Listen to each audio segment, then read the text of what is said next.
All right, let's dive right into this explainer and put on our equity analyst hats. Today, we're tearing down a really fascinating case study in market pricing. We've got the complete stock performance and valuation profile for Atmus Filtration Technologies, trading under the ticker ATMU. But as we comb through the data, there's this massive, glaring discrepancy that just jumps right off the page. Is this company a hidden gem, or is the market pricing in expectations that the underlying cash flows literally cannot support? We're going to conduct a rigorous, step-by-step stock valuation to solve this mystery. Here's our game plan for today. We're going to define our valuation mission, run absolute value models like the DCF and DDM, do a quick residual income check, analyze the relative multiples, establish our floor with asset-based valuation, and then synthesize the whole shebang into a final intrinsic value. Let's get to work. Phase 1, the valuation mission, uncovering this $4.34 billion mystery. So, our mission begins with the current market reality, and here is where things get really interesting right off the bat. Atmus is sitting at a hefty $4.34 billion market cap, but there is a huge disconnect here. The stock's last close was $52.65, yet our data lists a free cash flow fair value of just $30.74.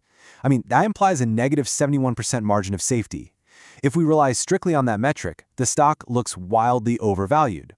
So our job today is to figure out exactly why this gap exists and which number is actually closer to the truth. Moving right along to Section 2, Absolute Value. Time to follow the free cash flow. Let's grab our first set of forensic tools.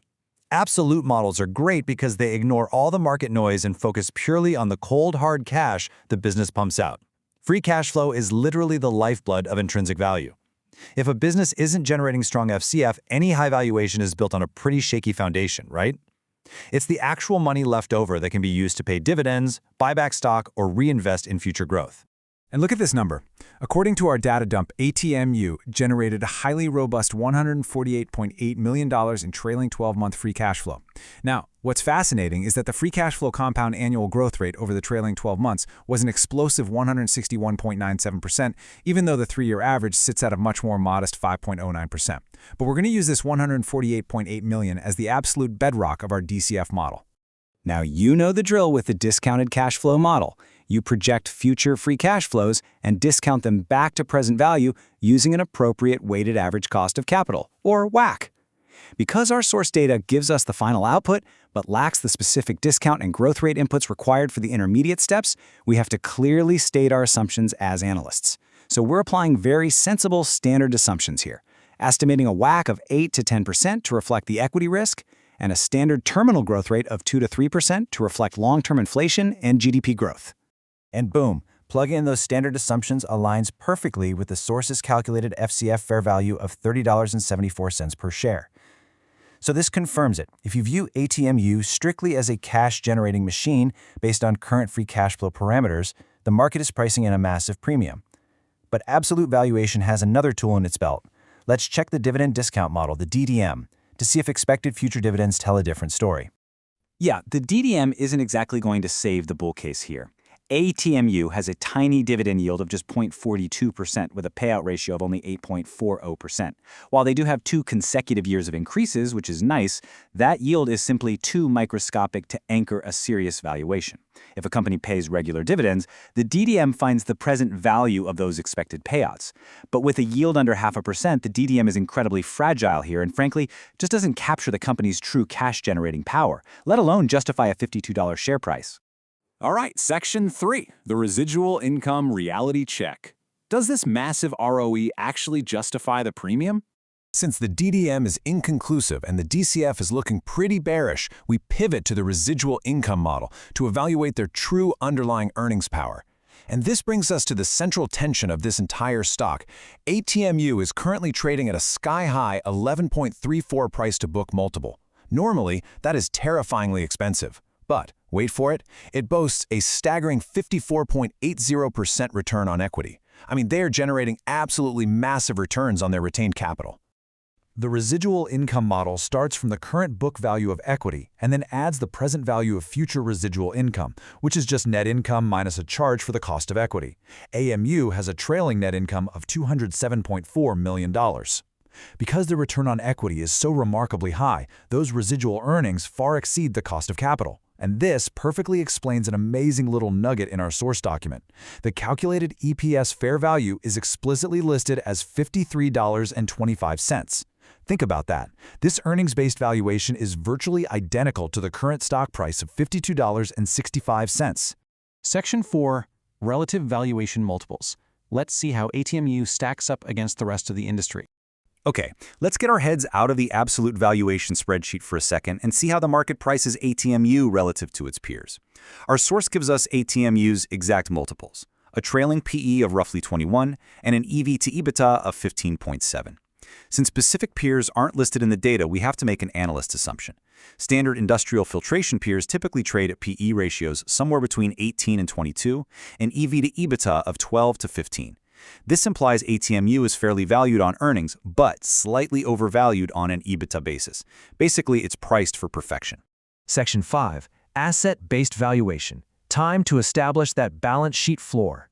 You know, the crucial point in any rigorous valuation is knowing your downside. If the earnings suddenly dried up tomorrow, what are the assets actually worth? To compute the net asset value, you sum the assets and subtract liabilities. While we don't have the line-by-line balance sheet, we do know the EV to assets ratio is 3.44. That means the company is valued at almost 3.5 times its total asset base, alongside a moderately high debt-to-equity ratio of 1.51. So what's the takeaway here? It tells us that MTU's value isn't sitting in hard assets like factories or real estate. It relies heavily on intangible earning power, brand reputation, and proprietary tech. Therefore, if we stripped away that earnings premium and looked purely at a net asset value per share, it would act merely as a very distant worst-case liquidation floor. It is significantly lower than the $52.65 trading price. Asset-based valuation simply does not support the current market premium. Section 6, Synthesizing Intrinsic Value. Let's get to our final analyst verdict. All right, we've interrogated the numbers through 4 totally different frameworks. Now it's time to bring all the suspects into one room. Laying all this out, we see some incredibly wide discrepancies. The DCF signals a highly pessimistic fair value of $30.74. Conversely, the residual income model captures that insane 54% ROE, suggesting a value of $53.25. Relative multiples sit right in the middle, while the dividend model is, well, effectively useless for us here. We really have to weigh these models logically based on the company's profile. The DCF strength is that cash doesn't lie, but its weakness here is that it might be way too punitive if ATMU is heavily reinvesting in high-return projects that temporarily depress free cash flow. Meanwhile, the residual income model's strength is that it perfectly explains why the market accepts an 11.34 price-to-book ratio, because that 54% ROE is just stellar. We can confidently toss out the DDM and NAV as primary drivers for a high-return, asset-light industrial player. Ultimately, the truth lies somewhere between the pessimistic cash flows and the highly optimistic earnings power.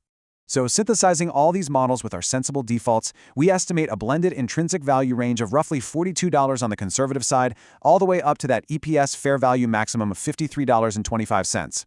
Given that the current market price is sitting pretty at $52.65, our final verdict is that the stock is currently fully valued. It is priced exactly where its peak earnings power suggests it should be, which leaves very, very little margin of safety if that 54% return on equity ever begins to revert down to industry averages.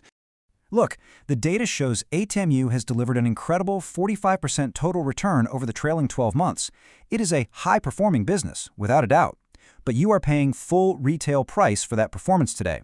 Which leaves us with one final, absolutely essential question to ponder before making any investment decisions. At these multiples, is Atmus Filtration Technologies filtering out risk for your portfolio, or are you filtering out future value by buying at the top? Thanks for tuning into this explainer. Keep running those numbers, and we'll catch you next time.